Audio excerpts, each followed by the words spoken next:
mga kasari-sari, alas 6:27. Oh, so ganyan po ang inyong makikita sa aking tindahan. Ganyan siya kagulo sa morning kapag nag-o-open ako. Oh, mga kasari, ganyan. Kita nyo, ang dami-daming mga, oh, ayan, mga nakasabit na yan kasi nga lahat yan itinataas ni Ate Tintin para wala talaga makagatang or mabutasan ang bait.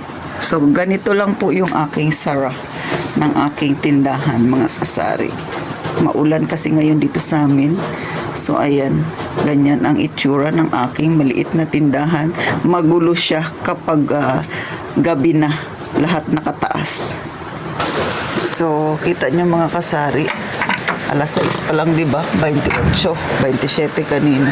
So ganyan lang ang itsura ng aking tindahan.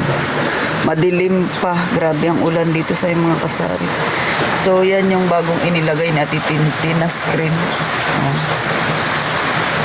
Maliwanag na rin, kaya alam, maliwanag yung kalangitan. Pero dito sa amin, ayan, madilim pa, kala mo alas 5 pa lang. Ganyan ang itsura dito sa amin, mga kasari. Yan siya. Etong harapan ko na yan, nasa gilid na yan, ay sabitan ko yan ng mga pinamili kong ipit-ipit. Para may maliit kasi yung aking tindahan, so lahat ng space na dapat paglagyan ay nilalagyan ni Ate Tintin. Ayan.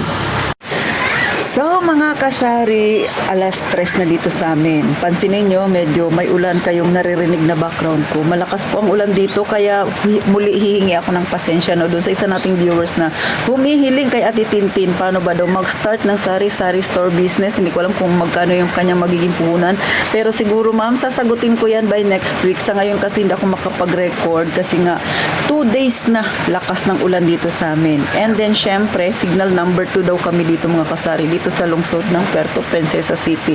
At syempre, ina-update ko lang kay mga kasari, no, yung mga karating namin na barangay dito, lampas tuhod na po yung baha. Kaya medyo hinay-hinay si Ate Tintin. Yung isa pa sa mga walang tindahan dyan, no, kapag ganitong malakas ang ulan, kung ano-anong mga kalamidad na dumarating, isa yan sa mga nagiging problema ng may tindahan. Tumal is real talaga, mga kasari. Bagamat may bumibili pa rin, pero syempre yung iba tinatamad na lumabas kasi nga ganitong panahon, sobra talaga yung lakas ng ulan, tapos buti na lang nga walang hangin, and then syempre apektado tayong mga may negosyo. So muli, pasensya na mga kasari, nag-update lang sa Tintin kung bakit kahapon wala akong upload kasi nga ay may bagyo at malakas talaga ang ulan. At syempre, sana sa mga hindi pa nakasubscribe, mga kasari, mag-subscribe ka na. Magkita tayong muli sa susunod na video ni Ate Tintin. Syempre, abangan ninyo ang kapakipakinabang pa ng mga topic na tatalakayin natin. At syempre, sa mga viewers natin dyan, kung may gusto kayong topic na gusto nyong pag-usapan natin, huwag mahiya, i-comment mo dyan sa baba. At gaya nga ng palaging sinasabi ni Ate Tintin, mag-iingat tayong palagi, mga kasari.